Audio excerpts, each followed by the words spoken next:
Well, good evening, netizens around the world, and time check, it's 7:45 p.m.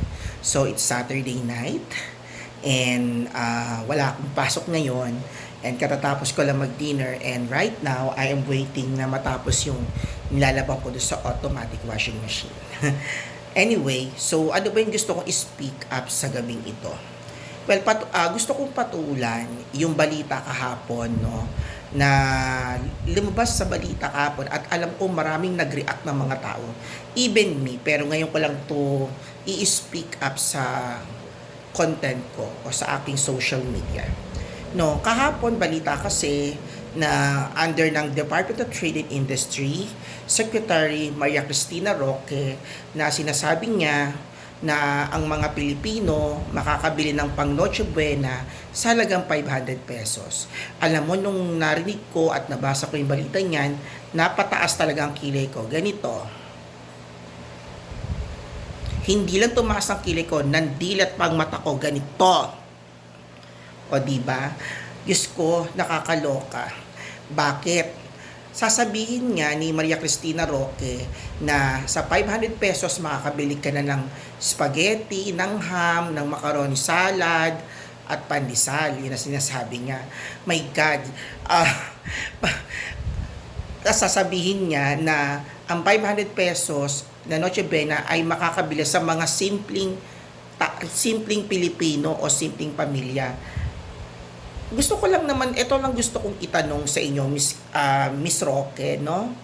Kayo po ba'y namamalengke? Kayo po ba ay nag-grocery para masabi ninyo na sa halagang 500 pesos, kasya na pong pang Noche Buena yon? Siguro, ako, ang akin lang siguro yung 500 pesos na pang Noche Buena, kasya yon sa isang single na tao.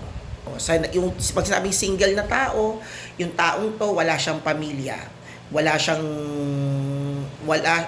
anak, wala siyang asawa, maaring kasama lang niya sa buhay nanay tatay niya, maaring magkasya yon kung mahinang kumain yung mga kasama sa pamilya. Pero kung pag-uusapan yung malaking pamilya, hello, hindi magkakasya yan, diba? Hindi magkakasya ang 500 pesos. Miss Roque, baka sinasabi nyo na yung 500 pesos na pang Noche Buena na yan, makakabili ka ng ham, siguro hindi ham na buo. Magkano pong ham po ngayon? Nakita ko pa supermarket kanina, nasa 400 na po ang hamon de bola. Maliit po yun. At yung malaki nasa 700. Baka naman sinasabi mong ham na kasya sa 500 pesos ay 2 slice o 3 slice na ham. O baka naman sinasabi nyo spam. O diba? Kakaloka. Sa spaghetti naman na 500 pesos, oo nga naman, may spaghetti pack na halagang 100, 150, pero wala pang sahog yun. O bibili ka pa ng macaroni salad na 500, magkano pong macaroni, magkano mayonnaise? Ano yun? Yun lang pong sahog ng macaroni nyo, mayonnaise, tsaka macaroni salad. Diba? Nakakaloka, Miss Roque. Ito lang po masasabi ko sa inyo. Masusunod nyo po bang pinag-aralan yan? Sasabihin nyo po na binasa nyo lang po yun sa price guidelines o SRP na itinalaga ninyo. Alam nyo po, sa mga negosyante, sa mga nagtitinda, yung SRP pong yan ay ito po ay panuntunan lamang po sa paglalagay o pagtatakda ng presyo ng mga bilihin. Hindi po pwedeng sundin ng mga negosyante at mga tindero-tindera yan.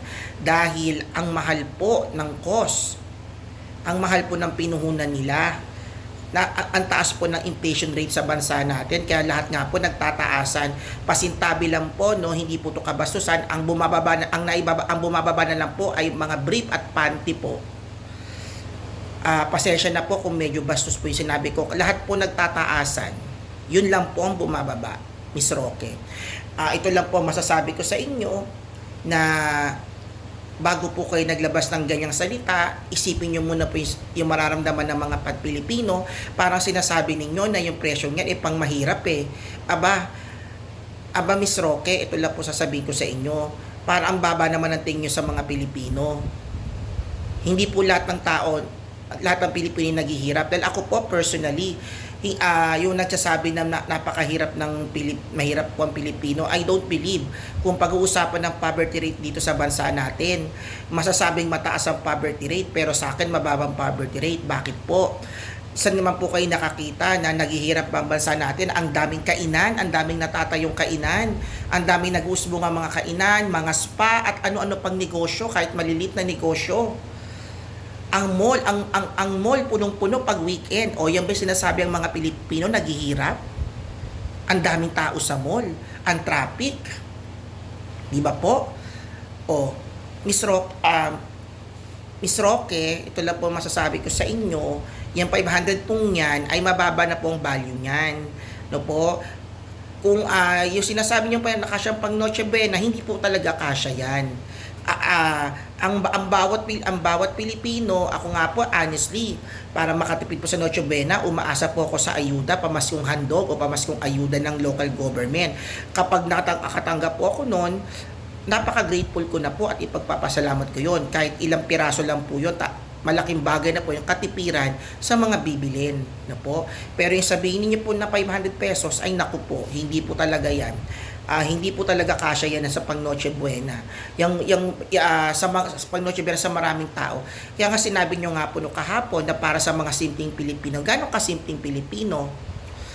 Ibig sabihin, satisfied po ba? Kailangan ba? Hindi, kailangan talaga yung mga Pilipino hindi maganda ng magarbo? Kahit gusto nila? Kayo po, i-challenge ko po kayo, Miss Roque. Kayo po ba, kaya nyo mag-Noche Buena ng halagang 500 pesos? Sige nga po, gawin nyo po. Namimili rin po ba kayo? Nag-grocery din po ba kayo? Ngayon, kung kaya nyo patunayan yan, sige po, gawin nyo po. Kasi sa totoo lang, pinanindigan nyo nga po yung sinabi nyo eh. So, alam nyo, kung paninindigan nyo po yung kahangalan ninyo, i-push nyo po. Pero yung kahangalan po ninyo, wala pong taong maniniwala sa inyo. Wala pong Pilipino maniniwala sa inyo. Dahil sinabi, ako, perception ko na po to, na never argue with stupid people. You will never win an argument. Kaya yung sinabi nyo po, napataas lang ang kilay ko. Ngayon, sinasabi ko lang po yung saloobin ko, pero hindi ko po kayo papatulan. Diba? Dahil kahangalan po yung sinasabi ninyo na 500 pesos na tawag dito na pang Noche Buena. Well, anyway, Diyos ko, nakakaawa naman ng gobyerno natin, nagluluklok ng mga taong wala sa hulog. Sana man lang, yung mga iluluklok yung tao talaga, iluluklok nyo pong tao, yung talagang matino ang pag-iisip, hindi yung ganyan nagsasalita na, alam mo yon, nakakaloka, parang nakaka-insulto yung sinabi niya na 500 pesos, kasya ng pang Noche Buena. Kaya sige po, i-push nyo po, bumili po kayo, mag Noche Buena kayo ng halagang 500 pesos. No po? At gaya po, at itong isi-segue ko na rin po ito. Kung ganyan, kung pinaninindigan nyo po yan, di parang ang baba natin nyo sa mga Pilipino. Huwag nyo kalimutan yung mga Pilipinong nasa laylayan at ang mga taong katulad ko na nagtatrabaho, na nagbabayad ng buwis para sa gobyerno. Diba? Ninanakaw lang na kung sino-sino. Yun lang po yun. No?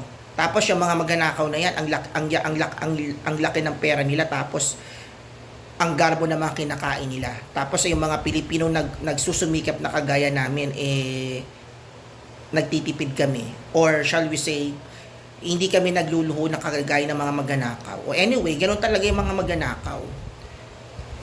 Kaya nila maglustay ng pera kasi nila pinaghirapan. Pero kung tao, pinaghirapan mo yung pera, you will value the money. Hindi ka basta-basta gagastos. Yun po yun. Pero ako naman, ang diwa ng Pasko, wala naman po sa pagkain yan o Noche Buena. Ang sineselebrate po natin ay yung pag-ibig ng Diyos, ang pagsilang ng Panginoong Hesus. Pero syempre, bilang pagdiriwang ng Kapaskuhan, gusto naman natin laging maging masaya. Kaya naman tayo naghahanda ng espesyal. Dahil minsan lang sa isang taon, isang beses sa isang taon lang po tayo nagdiriwang ng Kapaskuhan. Kaya syempre, sino bang tao ang gusto na hindi magarbo ang kanilang pagkain? Of course, gusto yon ng kahit sino. Kaya Miss Roque, ah, tatawanan ko lang ho kayo, no? My goodness. Naway balutan kayo ng banal na spirito sa mga pinagsasabi ninyo at magkape po kayo. Baka para nervyusin kayo, hindi nyo ata alam ang pinagsasabi ninyo. Okay, anyway, yun lamang.